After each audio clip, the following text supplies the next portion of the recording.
கிருஷ்ணகிரி மாவட்டம் ஓசூர் அருகே உள்ள மத்திகிரியில் பட்டா வழங்கு, காட்டுப்பன்றியை சுட அனுமதி கொடு என கொதித்தெழுந்த விவசாயிகள். 1 மாதம் கெடு விதித்து கவன ஈர்ப்பு ஆர்ப்பாட்டத்தில் ஈடுபட்ட விவசாயிகள்.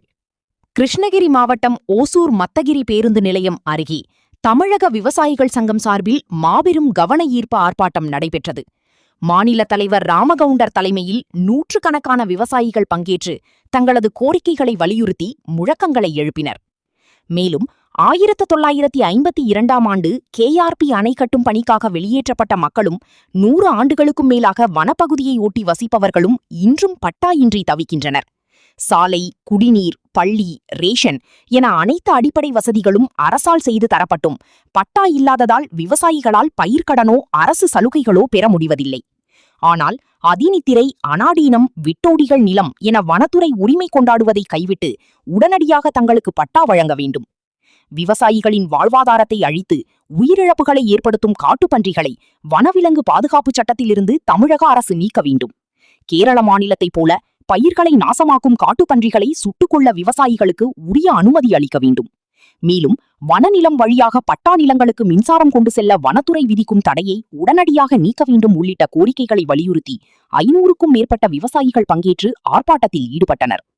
தொடர்ந்து செய்தியாளர்களிடம் பேசிய மாநில தலைவர் ராமகவுண்டர், விவசாய நிலத்தை அழிக்கும் காட்டுப்பன்றிகளை சுட்டுக்கொல்ல விவசாயிகளுக்கு கேரள அரசு ஊக்கத்தொகையுடன் அனுமதி அளித்துள்ளது. அதுபோல தமிழகத்திலும் உரிய அனுமதி அளித்திட வேண்டும். கிருஷ்ணகிரி KRP அணை கட்ட நிலம் கொடுத்தவர்கள் மற்றும் கடந்த 100 ஆண்டுகளுக்கு மேலாக வனநிலத்தில் குடியிருந்து விவசாயம் செய்யும் இவர்களுக்கு பட்டா இதுவரை வட்டா வழங்கப்படவில்லை. இதுபோன்ற குறித்து பல ஆண்டுகளாக கடந்த ஆட்சியாளர்களிடம் பலமுறை கோரிக்கை வைத்தும் செவிசாய்க்கவில்லை. ஆட்சி மாற்றத்தை ஏற்படுத்திய எங்களுக்கு தற்போதைய முதலமைச்சர் மீது முழு நம்பிக்கையுள்ளது. 1 மாதத்திற்குள் எங்கள் கோரிக்கைகளை நிறைவேற்றி அரசு உரிய நடவடிக்கை எடுக்காவிட்டால் வனத்துறை அலுவலகத்திலேயே இரவு பகலாக தங்கி தொடர் முற்றுகை போராட்டத்தில் ஈடுபடுவோம் என திட்டவட்டமாக எச்சரித்தார். மேலும் இந்த கண்டன ஆர்ப்பாட்டத்தினை தொடர்ந்து மாவட்ட வனத்துறை அதிகாரி ஜெயராவியிடம் மாநில தலைவர் ராமகவுண்டர் கோரிக்கை மனுக்களை கொடுத்தார். 100 ஆண்டுகளுக்கு முன்பு இருந்தோம். 1952 KRP அணை கட்டுவதற்காக அங்கிருந்து ஆயிரக்கணக்கான குடும்பங்களை வெளியேற்றி கிருஷ்ணகிரி, தருமபுரி மாவட்டங்களிலே 40க்கும் மேற்பட்ட இடங்களிலே குடியமர்த்தி வன நிலத்திலே இங்கே குடியிருங்கள், வீடு கட்டி கொள்ளுங்கள், நாங்கள் பட்டா வழங்குகிறோம் என்று அன்றைய அரசு கூறியதின் அடிப்படையிலே அன்றைய எழுத படிக்க தெரியாத மக்கள் தங்களுடைய குடும்பத்தையும் எடுத்துக்கொண்டு அவர்கள் சொன்ன இடத்திலே வசிக்க சென்றார்கள். இன்னமும் அந்த நிலத்திற்கு பட்டா வழங்கவில்லை. ஆனால் ரோடு போட்டு கொடுத்து விட்டார்கள், தெருவிளக்கு கொடுத்து விட்டார்கள், குடிநீர் கொடுத்து விட்டார்கள், பள்ளியை அமைத்து கொடுத்து விட்டார்கள், ரேஷன் கடையும் கொடுத்து விட்டார்கள், மருத்துவமனையும் கொடுத்து விட்டார்கள். ஆனால் பட்டா மட்டுமே இன்னும் வழங்காமல் காலம் கடத்தி கொண்டிருக்கிறார்கள். அடிக்கடி வனத்துறை வந்து இங்கே குடியிருக்கின்ற விவசாயிகளை தொல்லைப்படுத்தி கொண்டிருக்கிறார்கள். பட்டா வழங்காத காரணத்தினாலே அரசு வழங்குகின்ற சலுகைகள் பெற முடியவில்லை. அரசு கொடுக்கின்ற இந்த கடன் உதவியும் பயிர்க்கடனும் பெற முடியவில்லை. இந்த கடனையும் பெற முடியவில்லை. பட்டா நிலத்தை உரிமையோடு பெற்றுக்கொண்ட அரசாங்கம் வன நிலத்திலே குடியமர்த்தி விட்டு ஒவ்வொரு அதிகாரியும் புதுசாக வரும்போதெல்லாம் அவர்களுக்கு கப்பம் கட்ட வேண்டிய சூழ்நிலையிலே விவசாயிகள் இருந்து கொண்டிருக்கிறார்கள்.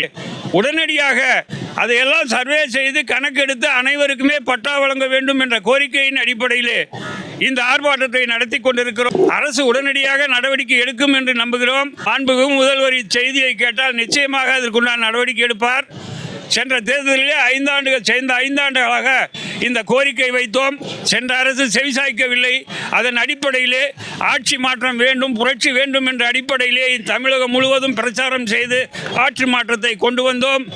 இந்த அரசு செய்யும் என்ற நம்பிக்கை எங்களுக்கு இருக்கிறது. 1 மாதத்திற்குள் நடவடிக்கை எடுக்க வேண்டும். அல்ல என்றால் வனத்துறை அலுவலகத்திலே நாங்கள் அங்கேயே தங்கும் போராட்டத்தை நடத்த வேண்டிய கட்டாயம் ஏற்படும். பகலாக அங்கேயே எங்களுக்கு பட்டா கொடுக்கும் வரை வனத்துறை அலுவலகத்திலே நாங்கள் தங்குவோம். காட்டுப்பன்றி வனவிலங்கு சட்டம் என்பது இடையிலே வந்த சட்டம். மன்னர்கள் ஆட்சி காலத்திலே இல்லை, பிரிட்டிஷ்காரன் ஆட்சி காலத்திலே இல்லை, சுதந்திரம் வாங்கும் போதும் இந்த சட்டம் இல்லை. இப்போது நாளொரு சட்டமாக வனத்துறை வனவிலங்கு எங்களுக்கு சொந்தம் என்கிறார்கள்.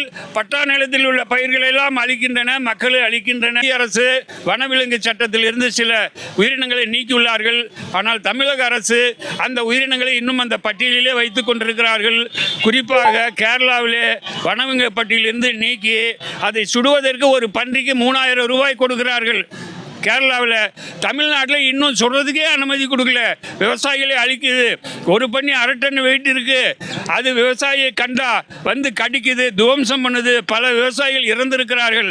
அதற்கு முறையான இழப்பீடும் கொடுக்கல. வேறு காரணங்கள் சொல்லி மூடி மறைக்கப்பட்டுள்ளது.